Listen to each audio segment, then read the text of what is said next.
All right, you guys saw the post all over social media. You asked your questions. Now let's get into the answers. First question I've got here is from a good friend, Dad Speed. Let's break the ice with a good one, shall we? Let's see what he asked. Is cereal a soup?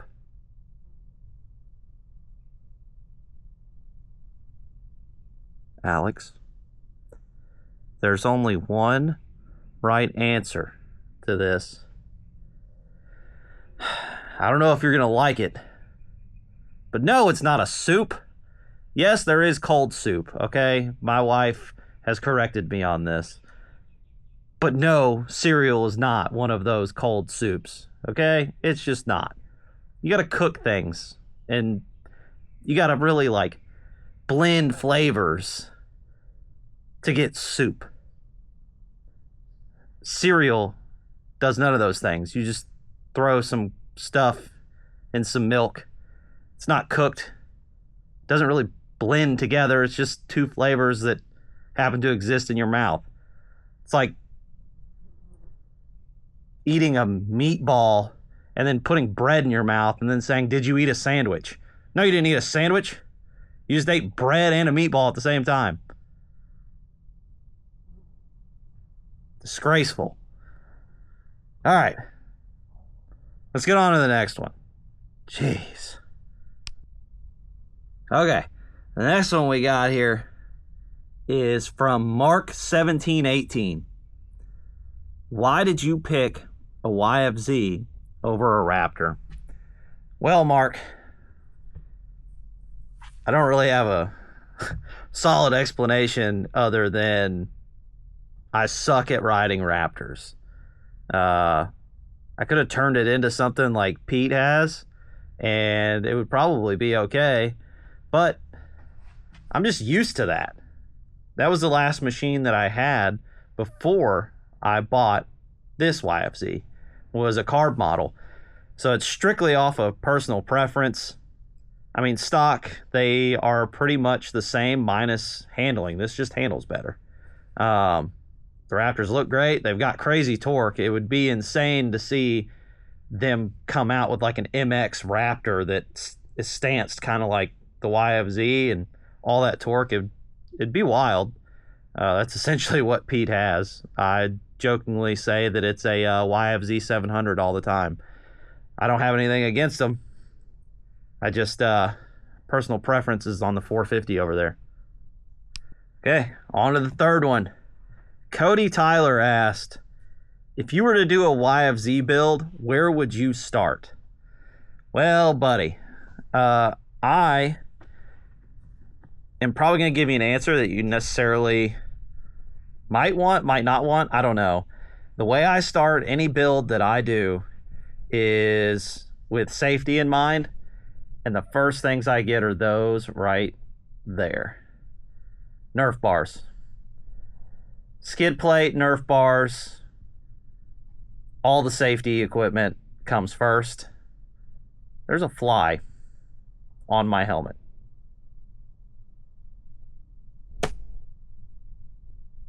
Nope, didn't get him. I can still hear him.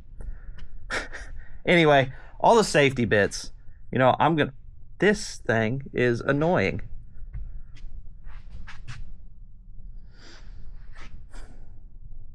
That's going to get really old. Now it's landing on my arm. Okay. Jeez. Distractions. They're real. Okay. Safety. Then after that, I move on to tires, bead locks if you need them or you want them, and cosmetics. They make enough power out of the box. Let's be honest.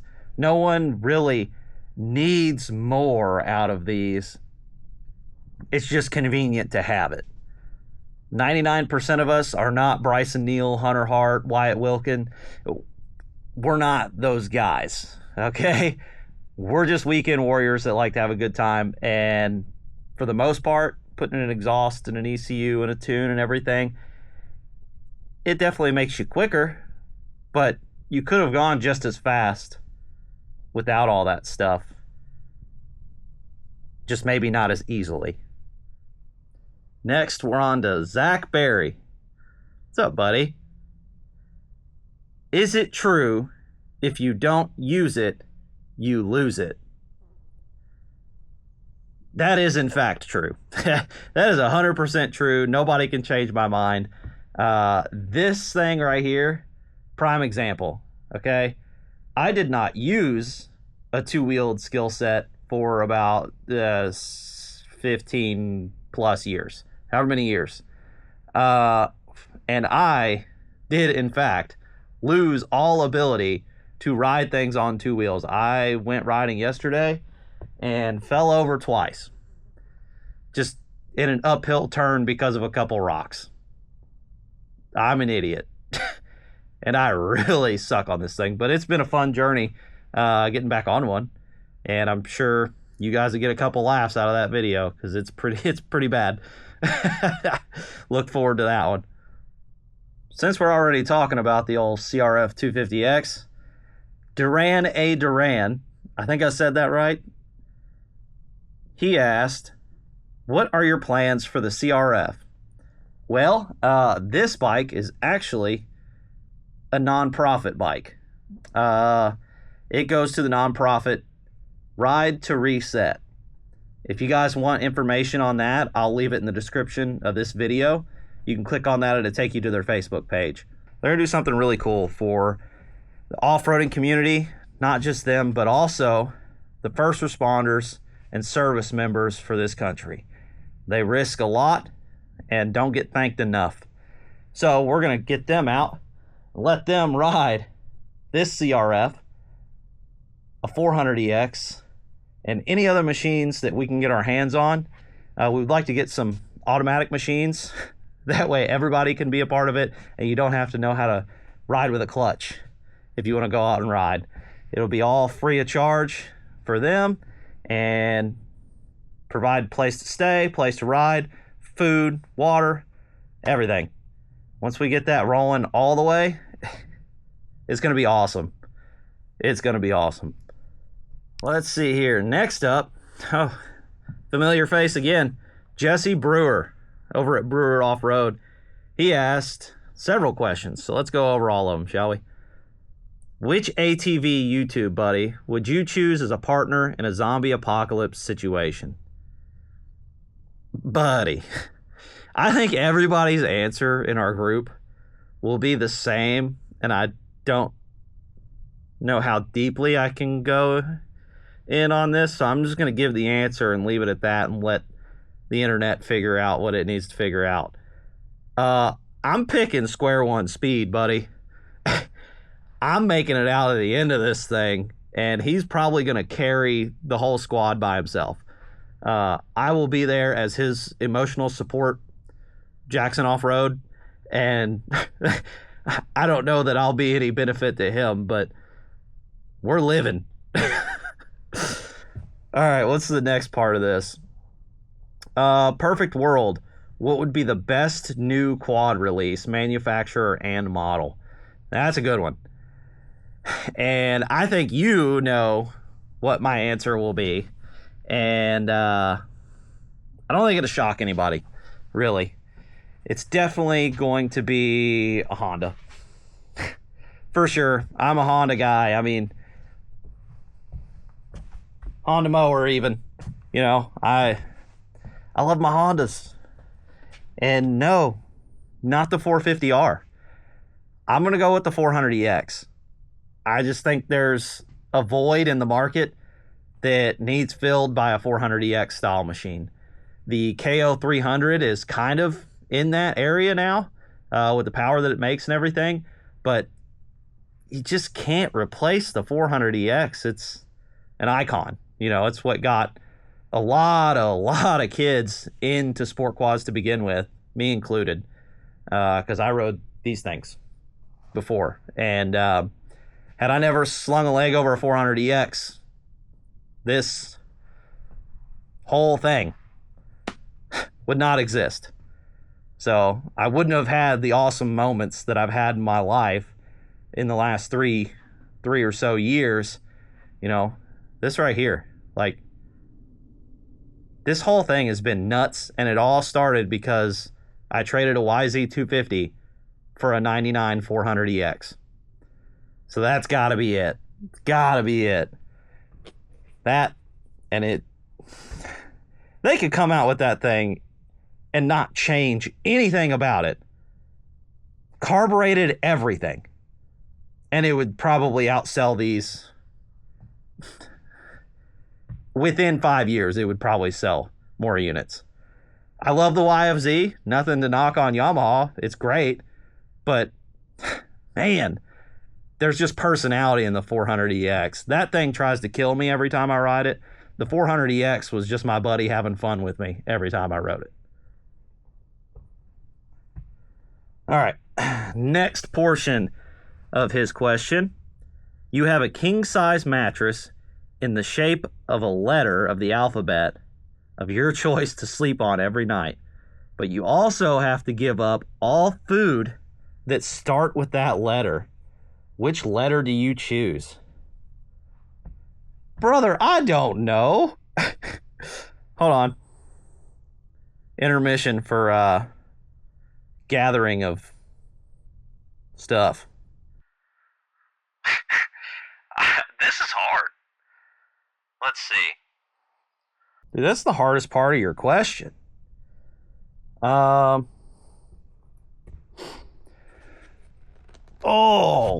buddy. I'm going to go with Z as in zebra. Because pretty much the only thing I eat that starts with a Z is like ziti. But if it's baked ziti, does that mean that it doesn't count because it starts with a B? Or is it because it's ziti is the noodle that I can't eat that noodle? But a Z is just like 3 straight lines. So I can lay in different orientations. Or do I have to lay like all the way straight up and down? I'm just going to assume that I can lay however I feel like it, and I'm going to do Z. And if there's some like crazy food that I'm not thinking of that starts with Z and I can never eat it again, I'll be very sad. But I think I'm going to stick with Z. Sounds good. All right, next up, we've got Andrew from Wheeler Bros. What's up, man? If you had a choice... Oh, I'm illiterate. Hold on. If you had to choose only one machine and one place to ride the rest of your life, what and where would that be? Brother, you guys are getting, like, deep with this. Okay, let's start with the machine. Just one machine the rest of my life. Oh, I mean, the YFZ is pretty sweet, and it does a lot.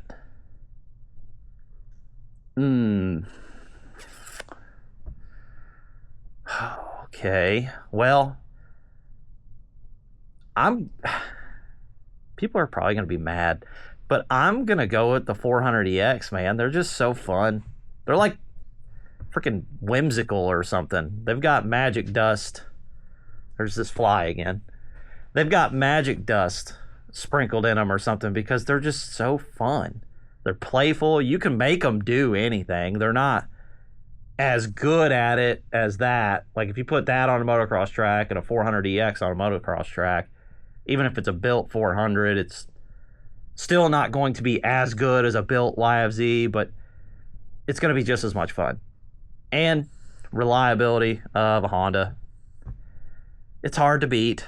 I mean, I don't know. Some people are going to be really happy that I said that, and other people might be really upset. But I'd just get a 400EX and build it out and 416 it and have a good time.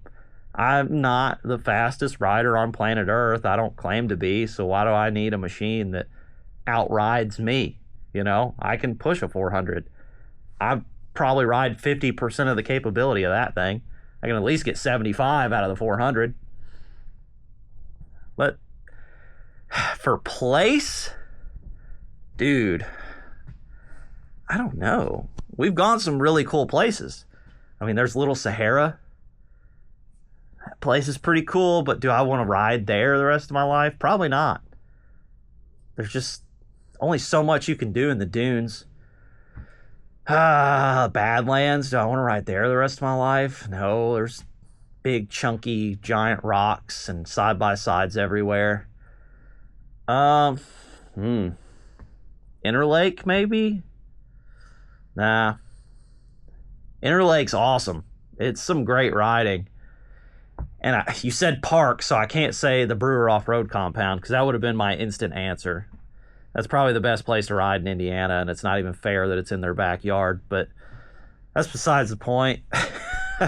I'm just a little jealous is all. Man, out of all the places that I've been so far, and it might be because it's so current in my memory, I'm going to go with Durham Town. Honestly, there was a little bit of everything there.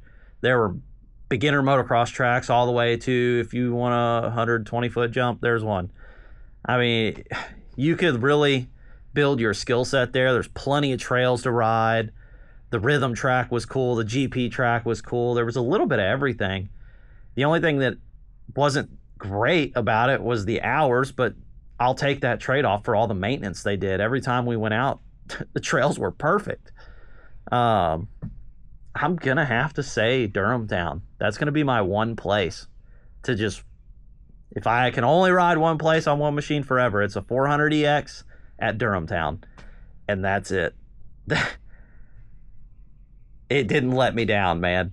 Just like the 400EX that I had, it never let me down, and Durham Town did not let me down.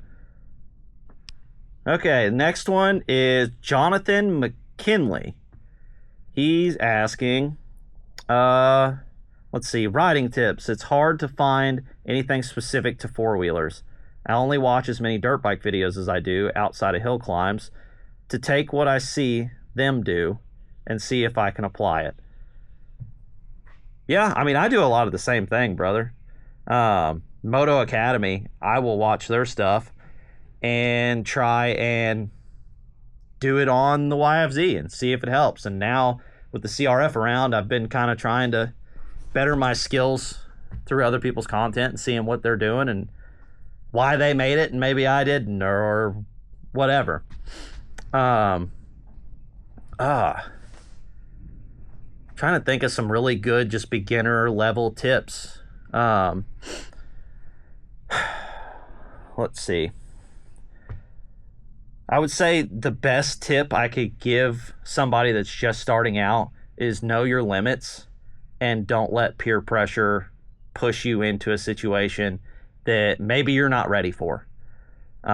If you ever look at something and go, well, I don't know, you don't need to do it. If in your brain you're not already committed and already doing it, if you think about it, that's usually when mistakes happen. So just know your limitations and not to cross them. Now, for someone that's been riding for a little while and you're just looking to improve, I would say body positioning is the biggest thing on a four-wheeler. You could argue that on a bike too. I mean, bike probably almost more so maybe. But body positioning and knowing where your feet need to be and where your head needs to be, and it's really complicated. That's a complicated question, man. Like, that's like a whole video in itself that I think I might have to do later. You guys leave down in the comments, leave some questions like that. I'll do a full video on it and go into more detail, kind of show different body positions for different situations. I'll try and pull some footage together and kind of show like, hey, this is what I did and this is why I did it. I'm by no means a professional rider. If you want to watch people that really know how to ride these things, watch Racer TV on Saturdays. You'll be mind blown at how blistering fast these things can go between trees. Those guys are at the pinnacle of the sport, and you can tell. But ultimately, body positioning, if you're going into a turn and you want to slide the rear end to the left, you're making a left-hand turn, you want to lean down on this peg to the outside, get your butt down off the seat into this void right here, and modulate the throttles, get it going sideways. I mean, there's just so much. That's a hard question to hit in this video. I think I'm going to do a full video on that. Like I said, just leave some more questions, more specific things that you want to see from that, and I'll get something put together. Kind of move things out of the way, put the YFZ in the middle, and really show body positioning from top, side, front, back, everything. I'll go more in the weeds on it, but let me know if that's something you guys want to see. Okay, CJ Valentine, I think that's right, Valentine. What advice would you give a new creator? Cameras, editing, mics. Not everyone will be a YouTuber, but what should guys that just want to make cool videos for the boys do to make quality content? Well, if you just want to make quality content, whether you're posting it up or you're just keeping it for the boys and you keep it in a private page and you send it to your buddies, make sure you get a good quality camera, whether it's GoPro, DJI, Insta360. I personally use the Insta360 Ace Pro 2. It's been my favorite action camera that I've used so far. The battery life is phenomenal. The quality is great. The stabilization works amazing, sometimes almost too well, because you'll go through something and think, man, that was rough. And then you watch the footage back, you go, man, I suck. So, let's see, a good mic, if you want to have the talking, if you're making it for content, a good mic is really awesome. I need to get something with this camera. With my old Insta360 camera, I had a mic set up. It just doesn't work with this camera. So I need to figure that out. I need to take some of my own advice there. Let's see, what else? Oh, familiarize yourself with a good editing software. There's a lot of them that cost money, but there's also a lot of them that are free. I personally use DaVinci. It's free, and it does everything that I needed to do. There's CapCut, there's Premiere, there's Adobe, there's, let's see, what's the other one that's, oh, Peter uses it. I can't, Final Cut, that's it. Final Cut is not free. However, look at Pete Hager's content. It's phenomenal. So, DadSpeed uses Adobe, I believe. Correct me, Alex, if I'm wrong in the comments. I'm pretty sure he uses Adobe, and his stuff is some of my favorite content on all of the internet. No offense to anybody else, but I think everybody agrees in the group that Alex just nails it. Now, if you would actually upload videos that I could watch. Talking to you, Alex. Talking to you. But that would be my recommendation, is familiarize yourself with some good editing software that's free, especially if you're not doing this as like a job, you're getting paid. I am by no means getting paid, but I found a free software that works for me. Get good cameras, good microphone setup, and don't be afraid to make mistakes on camera and have a good laugh about it. You know, it's all for fun. I'm not going pro. I'm 32 years old. I suck at stuff. Haha. You know, it's a good time. I'm here for a good time, not a long time. So, all right, old Carolina Quad Concepts Aaron Nichols asked, how do you get over the awkwardness of talking to a camera and not liking your own voice? I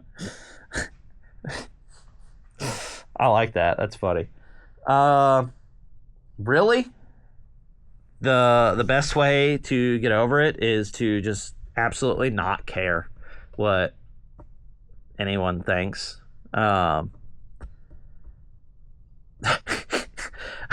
mean, that's the only thing I could think of on how to remedy that. You know, the only reason you care about what your voice sounds like is probably because you're worried that someone else will think it sounds a certain way, or you're going to say something dumb on camera and look like an idiot on the internet, or who cares, dude? Like, who cares? I started out that way where I was just like, oh man, I sound stupid. People were walking by my garage while I was filming stuff outside, and I would just look at them and be like, wow, these people probably think I'm a psychopath. But who cares? Like, we're all just on a rock in space, floating around. You could die tomorrow. Like, if it's fun, do it. Like, just have a good time in life. It's way too short to worry about what other people are thinking. Now, if it's just you genuinely don't like the sound of your voice, yeah, me either. I don't really like the sound of my voice either. In my head, it sounds way better. But on camera, man, it sounds rough. It's just part of it. I'll put myself out there. I mean, if I meet you, that's what my voice is going to sound like. So it's whatever. I can't change it. Nothing I can do. As for talking on the camera, I mean, I'm still not over it. It's weird, dude. I'm freaking standing in a garage holding a camera, walking around, answering questions from people on the internet.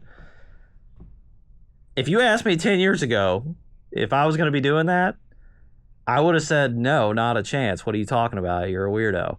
But, dude, I love doing it. It's a lot of fun. You know, I get to interact with like-minded people that love this stuff as much as I do. It's a good time. I couldn't experience the things like that I've experienced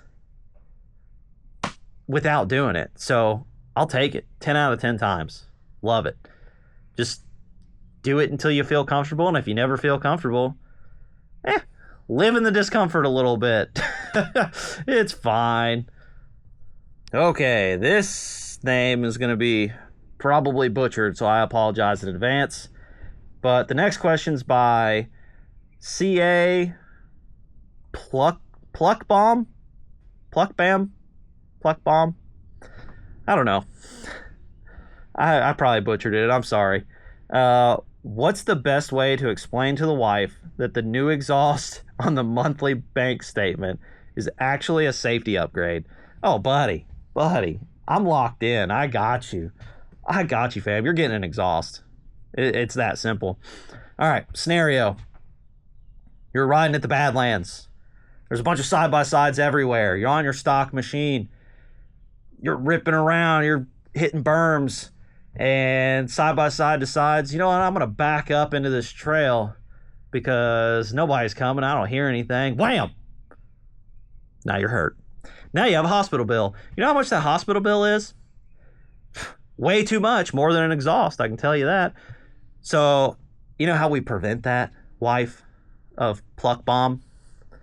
Is we buy an exhaust for his four-wheeler. Because now, guess what? That same scenario, you're at the Badlands, you're busting berms, you're flying, you are hauling the mail, and you know what they hear? Limiter.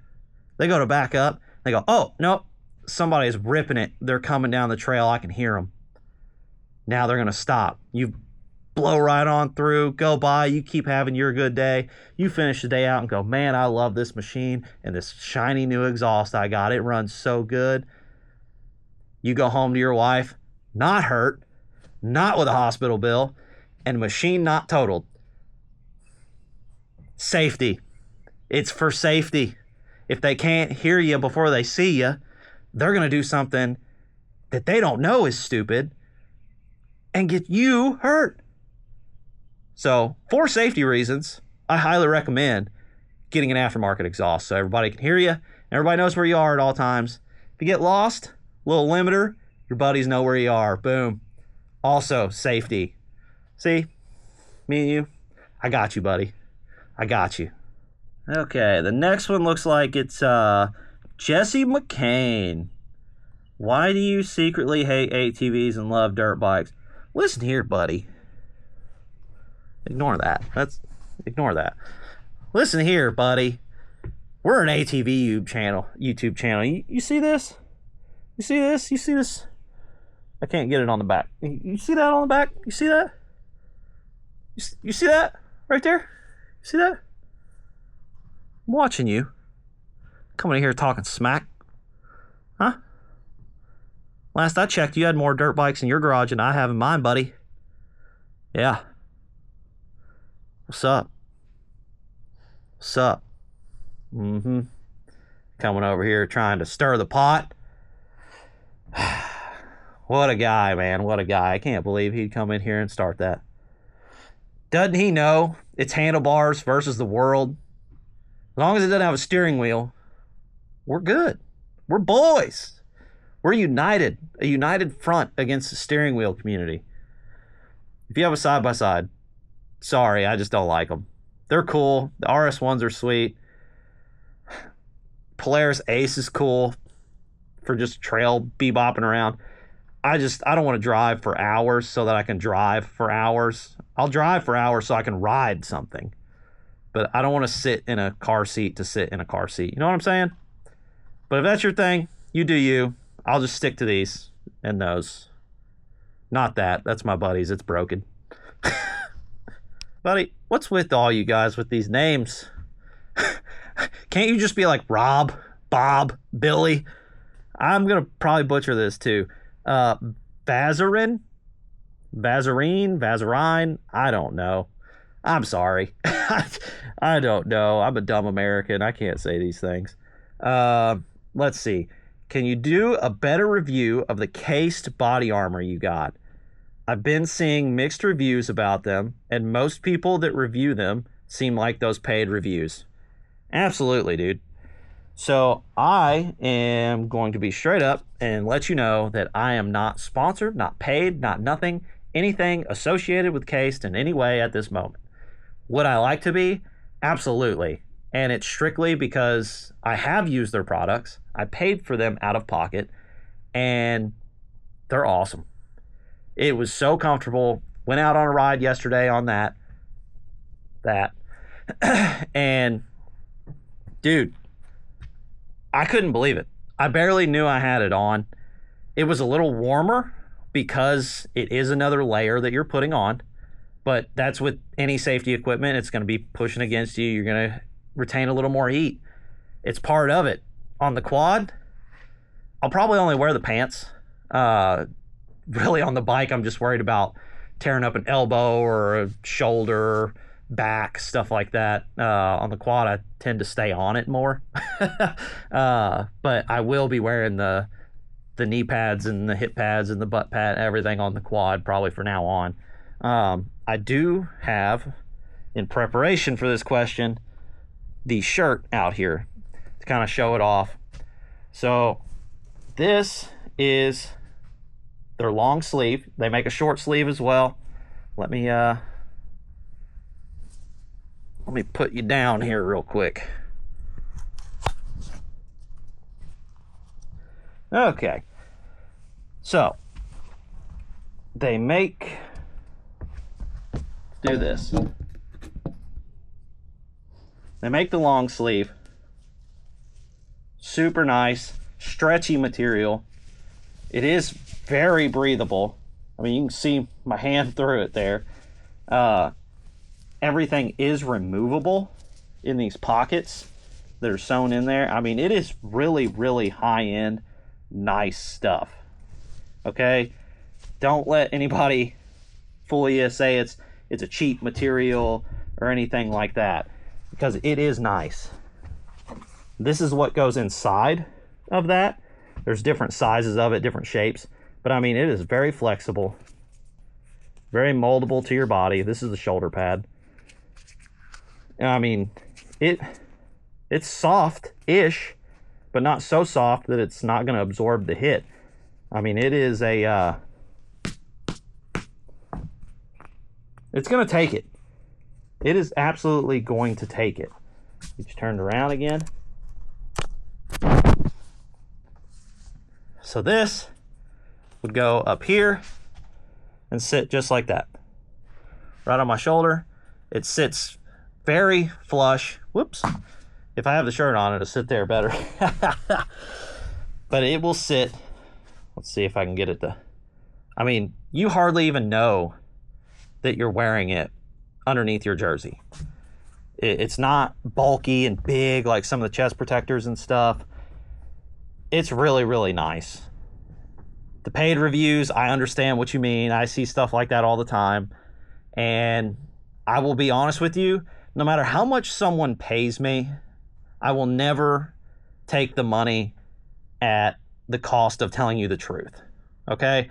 If I ever get a product and I try it and it sucks, I'm going to tell you why it sucks and whether you should buy it or not, depending on the price. I mean, there's some stuff that it's got its pros and cons, and some of the cons are It's like, okay, yeah, it's a personal thing. You might be okay with it because it's cheap. But there's also some products that, due to the cost, it absolutely will not fly, and there's no reason you should ever buy it. And I'm always going to be honest with you. The cased gear, I personally like it a lot. I haven't found any cons to it yet other than you retain some heat. And, you know, you are probably 5 to 10 degrees hotter on the trail. So if you're going out in Arizona, maybe get the short sleeve, or maybe don't wear it at all. You know, it's going to be up to you on if you want to put that risk on yourself or not. But I will be wearing it on that thing anytime I ride it. And the pants I will have on any machine I ride going forward. Just, I'm 32 years old. I'm getting old. I don't bounce back up as quick as I did when I was 18, okay? I think 18 younger, bones are rubber. You don't really ever have a problem. You hit the ground, bounce up, go, wow, that was crazy. You hit 30, everything turns to wood, and you hit the ground, and you lay there and go, wow, I've made bad choices. Yeah, so I'm going to protect myself. Final question. Technically, it's a two-part question, and it comes from my wife. So, Macy, thank you for your question. It says, what is your earliest memory of riding? Oh, man. So, my earliest memory is sitting on my dad's Banshee. I think it was a 93, I think. I can't remember. It was the year that they were purple and yellow and like crazy colors. I think that's a 93. I can't remember. Banshee people, Banshee channel, let me know. I'm probably an idiot. But that is my earliest memory of riding, is sitting on that machine in Pekin, Indiana.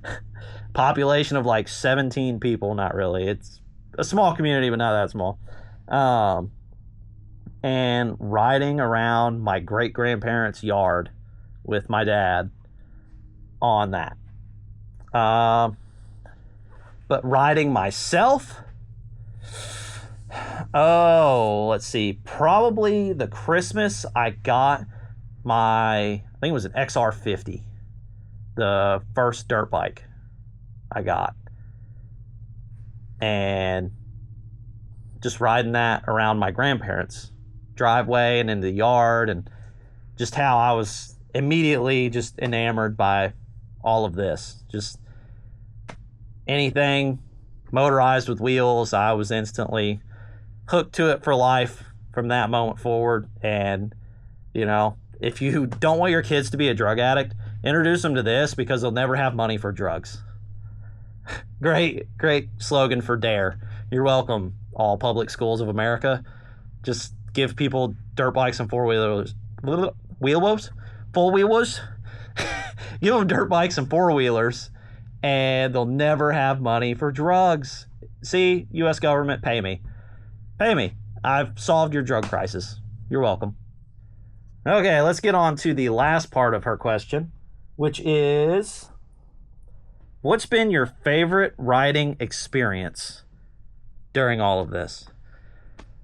Well, first, I want to say thank you very much, Macy, for allowing me to do all of this, for being patient with me and knowing that I make stupid choices sometimes, and you love me through them, and it's a blessing. I thank you very much for allowing me to go and do stuff like that right there in a totally different state for 3 or 4 days away from you and trusting me, knowing that I'm not going to do anything that puts us or our future or my job or anything in jeopardy.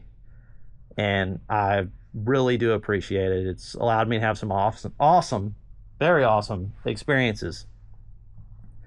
So the best one I've had so far, I'm going to say it's the next one, because every time they get better. I don't really have a good answer, because every time they really do get better. I think the best experience is the next one. I've had that one. What's next? If you want a legit answer, Durhamtown, because it was the last one. But a philosophical answer is the next one. I really, really look forward to the next one, especially when the brewers stop working all the time and they can hang out with their friend. Talking to you, Jake and Jesse. You guys work too much. Leaving me all alone here in Indiana. I'm not crying, you're crying. Just kidding, guys. I know you gotta work. I gotta work too. It sucks. We just need to, do the YouTube thing and not work anymore and just ride all the time, If only it worked that easy, right? Oh, but seriously, the next one is always my favorite one. I love the anticipation of getting ready for the trip. I love the anticipation of looking up all the videos you guys have made out there about these places and really seeing it through your eyes and your experience before I go and experience it for myself. So thank you guys for making content as well. And that isn't just to the friends that I've made along this journey and, YouTube pals and stuff. This is to everybody out there that's maybe they've only made 2 or 3 videos and it's at their local park and they haven't made a video in 3 or 4 years. Get out there and make some more, because people like me are always looking for more to watch. So I really appreciate anytime somebody puts out new content of a park I've never been to, or even a park I have been to. I discover new spots all the time through your all's videos, and I absolutely love it. It gets me excited, makes me want to go, and really drives the passion even further for not only the riding in general, but the content creation of the rides. So I appreciate it. If you guys have more questions, leave them down in the comments. I'll answer them down there. But this has been Jordan with Jackson Off-Road. I'll see you on the next ride. Peace. YouTube.com. Bye. Bye.